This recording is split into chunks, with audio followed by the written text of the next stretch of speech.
No matter what your personal goals are, whether it's paying off debt or saving money for a vacation, saving money can be very, very hard. Sherry Lowe is the queen of free. And Sherry, you have some everyday hacks to help us save.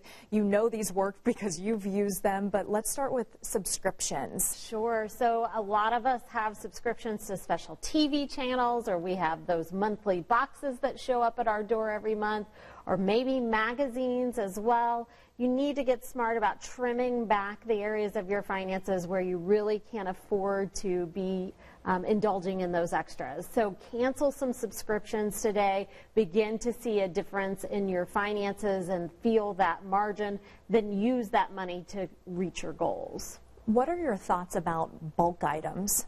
So bulk items are a little bit tricky because I think we automatically assume that if it's in the largest box, it comes at the cheapest price. And that is not necessarily always true. It can be, but it's not always true. So you need to pay close attention to price per unit and price per ounce in order to be able to really calculate whether or not you're getting a deal. So don't just roll into the big box or to the warehouse retailer and expect that buying the largest package means you're getting the best price. How can we lower our temptations to just buy? We probably all have weak spots, and we know them. You are already thinking about that store, whether it's the one with the big red bullseye or somewhere else that you love to go in, and then you're amazed when you come out and you've spent way more than you've planned on spending. And so you need to avoid temptation zones, avoid online shopping if that's a trap for you. Keep yourself out of those areas because the more time you spend there, the more money you will spend. I like how you kept it at thou shalt not be named.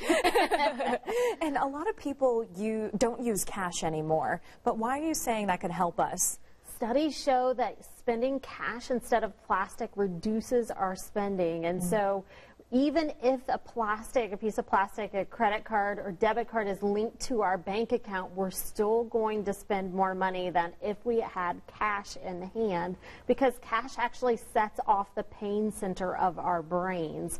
It puts a nice boundary around our budget. We'll spend this much and no more. If you've never switched to a cash budgeting system before, I've got some great tips out on queenoffree.net on how to begin. But I encourage people to choose one category of spending to begin with, and the grocery store is my top pick on that, followed closely behind by dining out and entertainment. So use cash instead of that plastic in your wallet.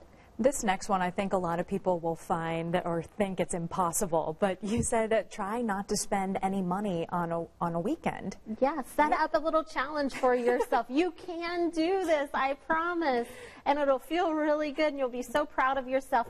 Plan a no-spend weekend. So really, be intentional about what it is that you're going to do, what you're going to eat, and, what kind of entertainment.